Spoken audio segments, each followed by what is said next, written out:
Segundo. Vamos lá. Que foi meio que um divisor, né? Antes da gente entrar no assunto da guerra, não sei, já vou te fazer uma pergunta já.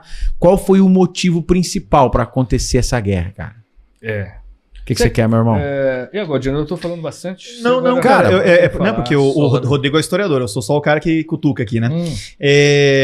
Eu não saberia dizer, Rodrigo, as principais motivações, mas o que a gente pode dizer é que... Além do território. Aí tem a questão do Francisco Solano Lopes, né? O Solano Lopes era visto aqui no Brasil como um ditador. Então aí tem a questão das várias visões também em relação ao que é o Solano É que a Guerra Lopes, do Paraguai é assim, vamos sintetizar assim. Inicialmente teve uma historiografia no Brasil oficial, né, que dizia que a guerra, quem foi responsável foi o expansionismo do ditador paraguaio, que agrediu o Brasil, e o Brasil foi lá e revidou e fez a guerra, né? Tinha essa historiografia. Aí depois surgiu uma outra visão nos anos 70, que está muito ligado à questão do imperialismo, porque foi historiadores brasileiros, a gente, dizendo que a guerra ela foi fruto do imperialismo inglês, que estava por trás da guerra, porque o Paraguai era um país moderno, que estava se desenvolvendo de forma independente da Inglaterra, e a Inglaterra por trás fomentou, né, o Brasil entrar em guerra e acabar com o Paraguai. Essa história que eu ouvi falar. Hoje já tem novas interpretações que estão relacionadas a interesses brasileiros, a interesse paraguaio, que começam a se confrontar ali. Né? Então, além do território também? Ou não? O território foi um acaso? Cara, porque falam que, assim, que o Paraguai era até Cascavel, assim, Cidade do Leste. Não, esse aí é mito. No mito? Tratado de Madrid... No Tratado de Madrid já estava aqui a fronteira. Olha só. O único problema de fronteira que ficou muito tempo sem saber, assim, era por conta do rio ali, né? A metade para lá é nossa, a metade para cá, não sei o quê. Essa ilha é minha ali. Porque aqui para cima de Guaíra ali, o Rio Paraná ele é bem mais largo e é cheio de ilha ali, né? Então tinha muitas discussões em relação a essas coisas. Até em relação a Itaipu, cara, antes da Itaipu... teve um movimento no Paraguai antes da construção da usina por conta dessas questão de limite aí, cara. Eles acharam que o lago pertence somente ao Paraguai. Foi um negócio até para apaziguar. Rodrigo, sobre esse negócio que você falou do Paraguai ser até Cascavel, isso aí é um mito que rola aqui na fronteira mesmo. Rola, cara. Mas tem um fundamento, vamos assim dizer, para o mito ter surgido, né? Quando a colônia militar veio para cá, isso 1889. Antes da guerra. Ou durante? Cara, agora eu não sei dizer, mas é 89, né, que a colônia militar. Depois dá pra dar uma pesquisadinha aí, né? História de Foz do Iguaçu, né? Sim. Mas quando 89, então veja. Fechou. Proclamação da República aconteceu em 89 e a vinda dos militares pra cá também. Quando eles chegaram aqui, quase não tinham brasileiros aqui. Então tem isso também. Isso. Porque que acontece? Aqui, de Foz do Iguaçu até mais ou menos a região onde hoje é Matelândia, era uma grande plantação de erva mate. Aí por isso, inclusive, diga-se de passagem, o batismo aí do nome Matelândia em homenagem aos ervais, né, que existiam nessa época. E os proprietários não eram brasileiros, os proprietários eram argentinos, que usavam de mão de obra paraguaia, mão de obra ilegal. Que eram os mensus. Exatamente. Inclusive tem uma obra que tu deve conhecer, que se chama Obrageiros, Mensos e Colonos, do... Colodel?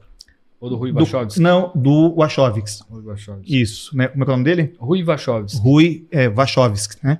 Ele vai escrever sobre isso, ele vai dizer que aqui, na verdade, existiam argentinos, que praticamente mandavam aqui nessa terra, a plantação de erva mate pertencia a eles, os funcionários eram paraguaios, e inclusive eles plantavam erva mate de forma ilegal, e de forma ilegal eles exportavam para a Argentina, ou seja, era contrabando na fronteira em 1889. Posso estar enganado, que vem, cara. Mas posso estar enganado, cara, mas eu não sei se é nesse livro aí, não sei se é do Colodel ou do Rui Wachowski, que teve uma época ali que era para construção de uma ferrovia, cara, que ia chegar até Foz do Iguaçu.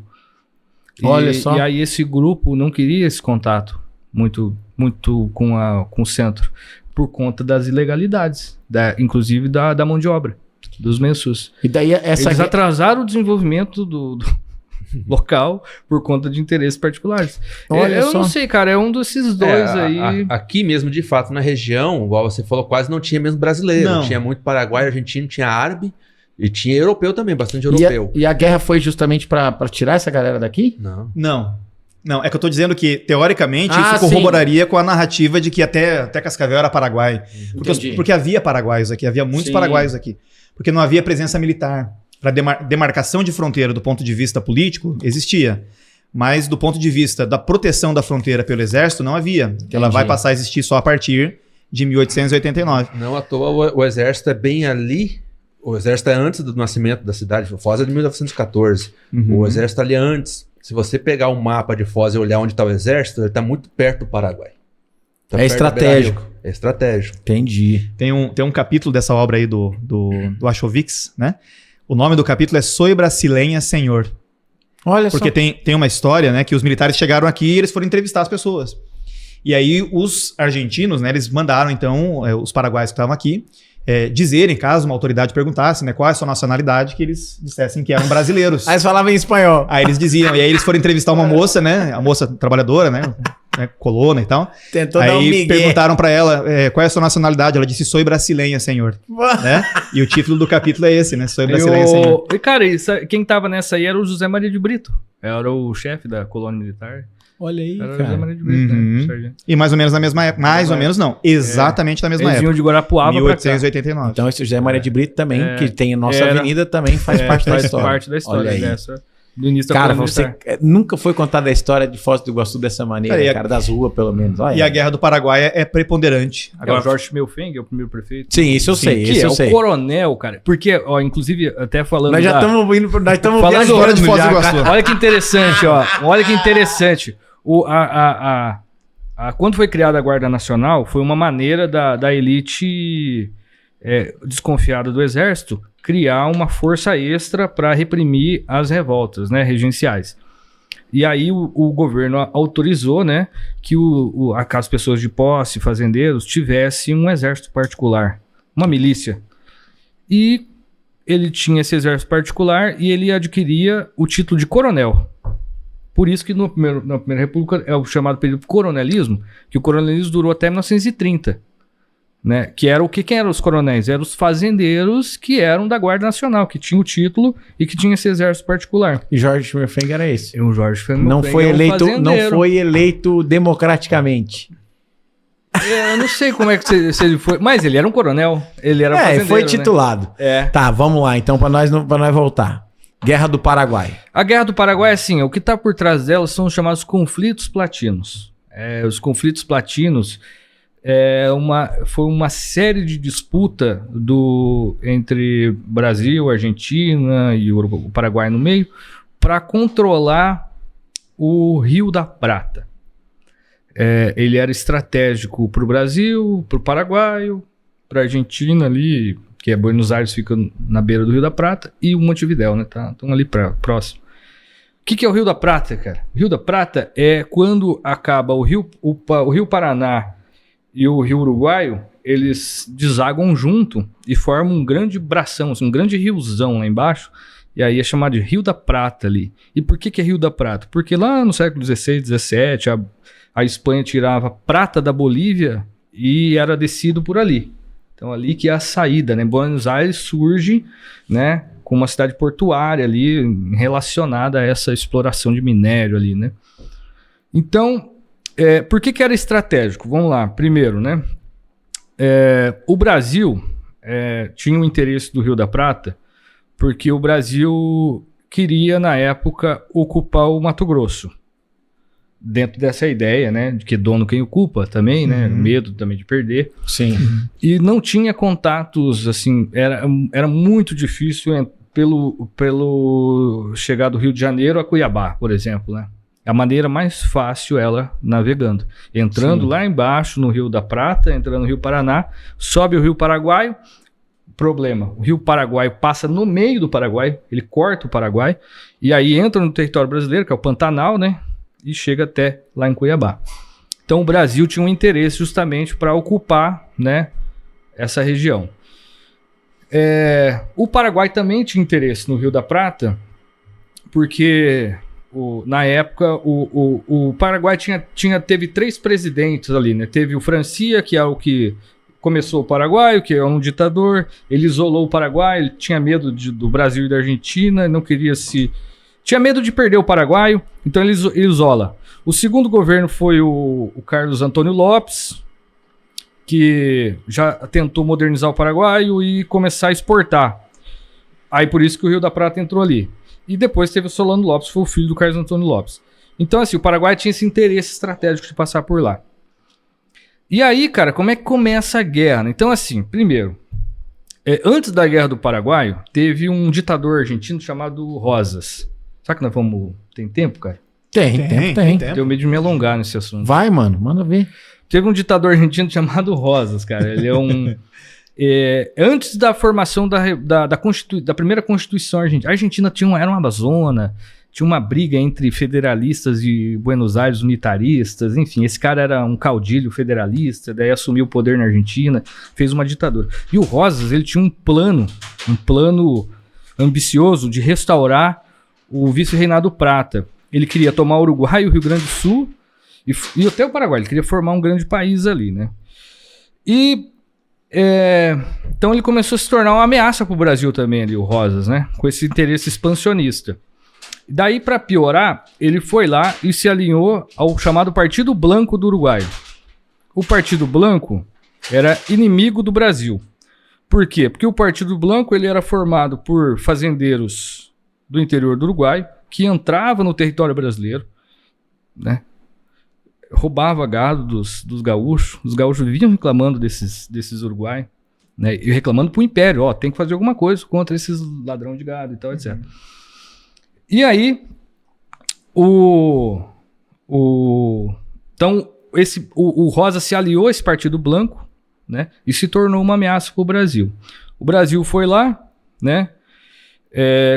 Derrubou o governo uruguaio, o do Dom Pedro, né? A política externa brasileira é uma política agressiva. Foi lá e derrubou o governo uruguai, que era o governo do Uribe, né? E nesse meio tempo, 2 províncias argentinas, que era Correntes e Entre Rios, apoiado pelo Brasil, foi lá e derrubou o Rosas. O Brasil ajudou a derrubar o governo argentino. Bom, aí beleza. Né? Então, aí o Brasil foi lá, colocou no presidente do Uruguai o Partido Colorado, que era aliado. Que tem até hoje no Paraguai. Não, no Uruguai. No Uruguai. Colorado no Uruguai. Entendi. Beleza. Aí, como é que a gente chega na guerra do Paraguai? De repente, né, cara, os blancos voltaram ao poder no Uruguai lá. Inimigo do Brasil. E o governo paraguaio fez um acordo com os blancos para escoar a produção de erva mate por lá. Sim. Apoiado pelos partidos blancos. E aí os gaúchos reclamaram para o Brasil de novo, do Partido Blanco, e o Brasil faz o tal do Cerco de Montevidéu. Né? Falar, acho irmão. Que até chegou a bombardear. Aqui pra mim o Brasil acho que até chegou a bombardear Montevidéu. Bombardeou Montevidéu, né? Fez o Cerco de Montevidéu e derrubou o governo uruguai lá, o Partido Blanco, e colocou de novo o Colorado. O Brasil fez isso. Nossa, o Brasil era o bichão mesmo, né, cara? Era o bichão. O que o Paraguai fez? O Paraguai falou assim, o Paraguai tinha ameaçado o Brasil. Se o Brasil derrubasse o governo Blanco, do Partido Blanco, que acho que era Atanásio Aguirre o nome do cara, o Paraguai ia entrar em guerra contra o Brasil. Ia revidar. E o Brasil pagou para ver. Né? Falou não. Foi lá, derrubou o governo uruguai e colocou o Colorado. E aí, né, nesse meio tempo, não sei se foi provocação, o que foi, o governo brasileiro mandou o presidente da província do Mato Grosso tomar posse em Cuiabá. E aí o navio estava passando por Assunção, ali, né, no Paraguai. Os paraguaios prenderam esse navio, prenderam o presidente da província, inclusive ele morreu torturado na prisão do Paraguai. E logo em seguida o Paraguai invadiu o Mato Grosso. Aí começou a Guerra do Paraguai, né? Começou por conta dessas... Aí o que acontece? Daí, olha só que... Aí o pau come?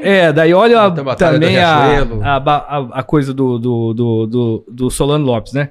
Que ele fez o seguinte, aí ele invadiu o Mato Grosso, e aí, cara, o Paraguai quis restaurar o Partido Blanco lá no Uruguai, né? O que ele fez? pegou as tropas, só que para você passar do paraguaio para entrar no Brasil, aliás, para entrar no uruguaio, ele passou por dentro da Argentina. E o Solano Lopes teve um erro de cálculo.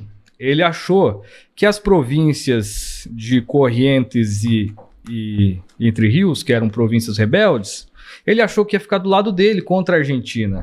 E ao contrário, a Corrientes e Misiones, aliás, Misiones é aqui, né? Corrientes e Entre Rios não adere ao Solano Lopes e fica do lado de Buenos Aires. Então o Paraguai agora tinha agredido o Brasil e tinha agredido a Argentina. E o Uruguai também, porque o Uruguai estava com os colorados no poder. O que acontece? Tríplice Aliança. A Tríplice Aliança. É formado a Tríplice Aliança. Aí né? bombardeia o Paraguai. Junta os três para arrebentar com o Paraguai. Né? Aí a primeira fase da guerra ali tem o controle do prata, né? Que o Brasil ali conseguiu vencer na Batalha do Riachuelo, né? O River Plate.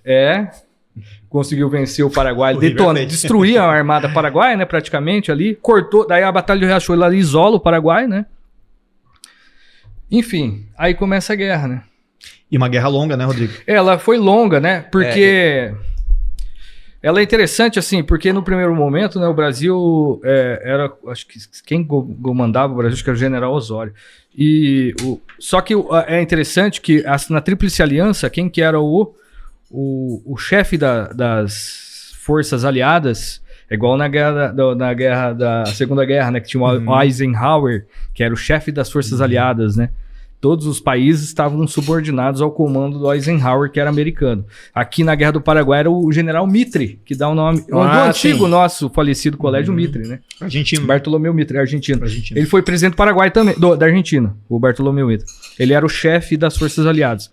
E aí, quando começa a guerra, cara, o Brasil, depois da Batalha do Riachuelo, as forças brasileiras, elas têm muita dificuldade para entrar no sul do Paraguai, por causa da fortaleza de Humaitá, não sei o quê. Até, cara, que o Brasil tava lá sofrendo, né? Pensavam que ia ser uma guerra curta, mas não foi, sofrendo. Tinha o problema com o minuano, com o vento do minuano. Tinha o problema da desorganização, tinha uma série de coisas. Aí entrou, né, o Duque de Caxias. Isso aí foi né? importantíssimo. Ele que venceu a guerra praticamente. Duque de Caxias, ele entrou...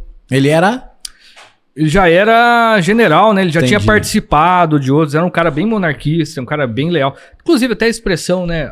As pessoas que Sim, o Caxias. Você é Caxias, vem do Caxias, porque ele era um cara cumpridor de ordens, muito leal, né? Ele era um cara... Por isso que ele pro exército, assim, legalista, né? Ele é o símbolo do exército legalista, porque ele é o cara que cumpre as ordens do poder civil, né? Então, ele é muito louco. O Caxias, ele tinha essa característica. Ele não tinha essa característica de afrontar, né?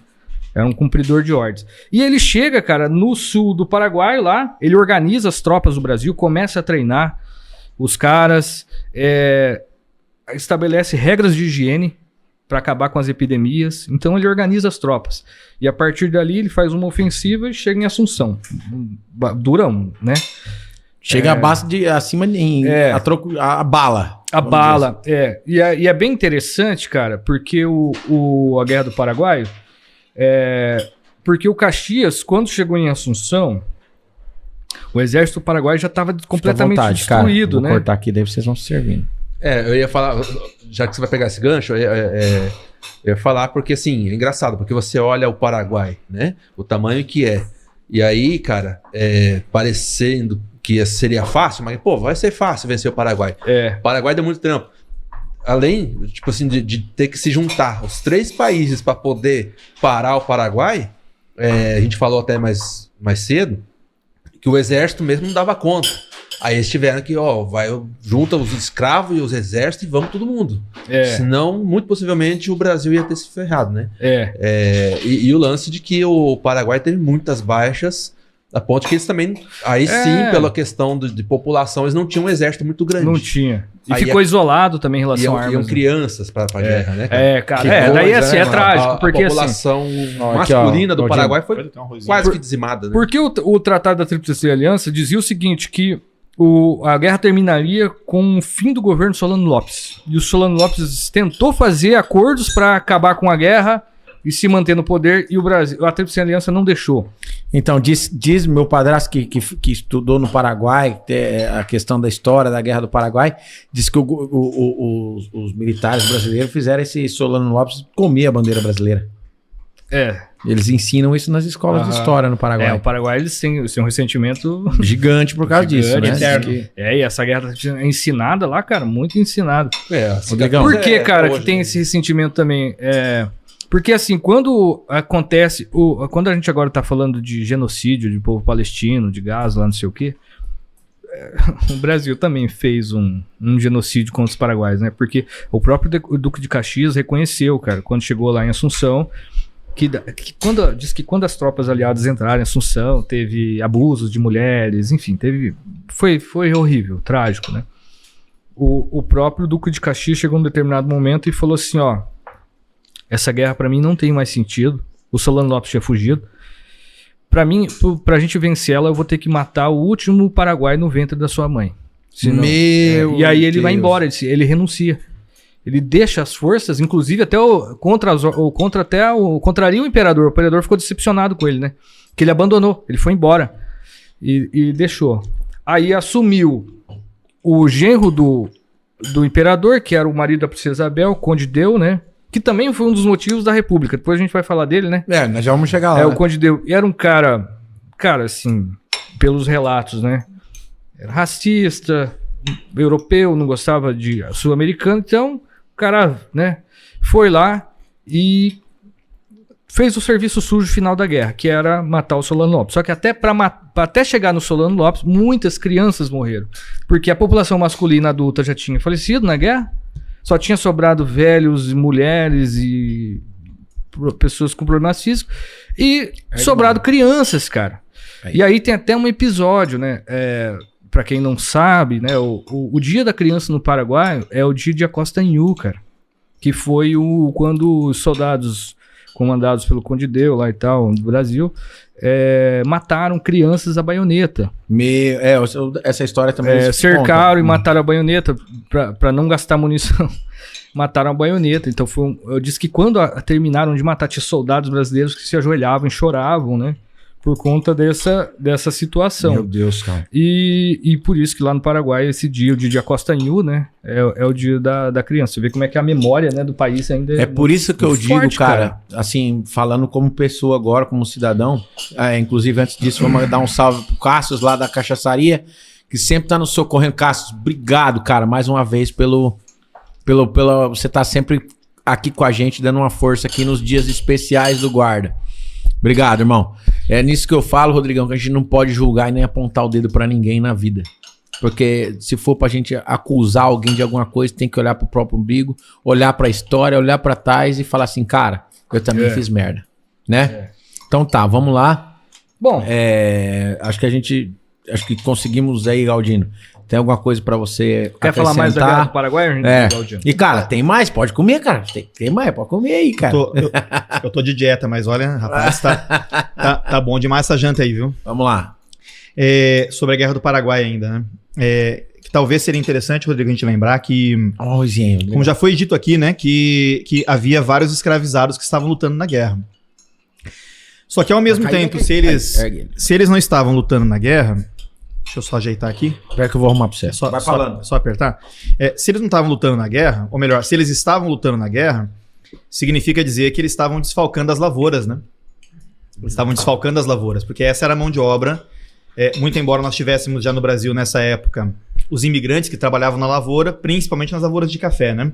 Os imigrantes durante esse período aí, o final do século, segunda metade do século XIX. Mas ainda havia lavouras de cana-de-açúcar no Brasil. Só que a produção de cana-de-açúcar, ela diminuiu bastante durante o período da guerra, porque foram 6 anos de guerra, foi de 1864 a 1870. E o Brasil também dependia... Pode falar que eu arrumo pra você. O Brasil também dependia dessas exportações de cana-de-açúcar para conseguir, como disse o Rodrigo anteriormente, ali equilibrar a sua balança comercial. Então, se a gente tem, nesse momento, aí, uma parte significativa da mão de obra, que era a mão de obra escravizada, que deveria estar né, infelizmente durante aquele período da escravidão, né, que deveria estar trabalhando nas lavouras de cana-de-açúcar, se eles estão lá guerreando, significa dizer que houve uma baixa produtividade, né? E essa baixa produtividade fez com que necessariamente outros polos fora do Brasil de produção de cana-de-açúcar fossem acionados. Então, nesse momento, a gente tem Cuba, por exemplo, né? Cuba desponta nesse momento aí do finalzinho do século XIX como um grande produtor de cana-de-açúcar. Olha só. Alguns lugares ali perto da África, né? Algumas ilhas ali perto da costa africana. Sim. Enfim, quer dizer, tem vários lugares que começam também a produzir em grande quantidade de cana-de-açúcar. Moral da história, quando acaba então a guerra em 1870, aí o Brasil tem que lidar também com uma questão econômica, uma crise econômica, que não é só a crise da cana-de-açúcar necessariamente, mas uma crise que foi gerada até mesmo por conta dos altos custos da guerra. de uma guerra de 6 anos, né? 6 anos durou essa guerra, cara. 6 anos, 64, 70. É tempo pra caramba. É muito tempo, muito cara. tempo, né? Aí você imagina 6 anos financiando essa guerra, né? E aí a gente tem essa questão, como eu disse, da cana-de-açúcar, e o Brasil precisa lidar com isso também. E esse acaba sendo um dos fatores, né, Rodrigo, que vai impulsionar, teoricamente, aí um descontentamento de parte das elites. Aí a gente tem também um descontentamento de uma ala dos militares. Por que descontentamento de uma ala dos militares? Porque aí, até o Rodrigo citou aqui, a Guarda Nacional. Mesmo depois da Guerra do Paraguai, os militares do Exército, a gente está falando aqui Exército, né? Especificamente, né? Sim. Não sei se a Marinha Brasileira lutou na Guerra do Paraguai ou não. Lutou, óbvio, né? Lutou o Tamandaré, o Barroso, né? O mas Barroso que foi o cara o carro-chefe, teoricamente, ali das Forças Armadas era o Exército, né? Mas a Marinha, o Barroso ali também, né? Mas eles não se sentiam prestigiados. Almirante Tamandaré. Porque, teoricamente, o maior prestígio era da Guarda Nacional. Só que aqui, cara, exatamente isso, bem lembrado, Galdino. A Guerra do Paraguai ela é bem decisiva para a proclamação da República, né? Porque quando o Exército volta... começa assim, a alimentar um ressentimento com o Império. Porque o exército ele volta muito forte, institucionalmente falando, né? Volta. E aí, cara, várias figuras do exército começam a ficar ressentidos com o governo porque acharam que eles não foram valorizados como grandes heróis nacionais que foram. Né? Receber as honrarias. Pô, é igual nos Estados Unidos, aqueles soldados vão pra guerra, volta, né? A população homenageia. Até hoje, né? O imperador faltou, cara. O imperador não tava lá no dia da homenagem, né? Em relação a isso. Então os caras ficaram bastante ressentidos em relação a isso, né? E aí começa a formar uma mentalidade nova no exército brasileiro.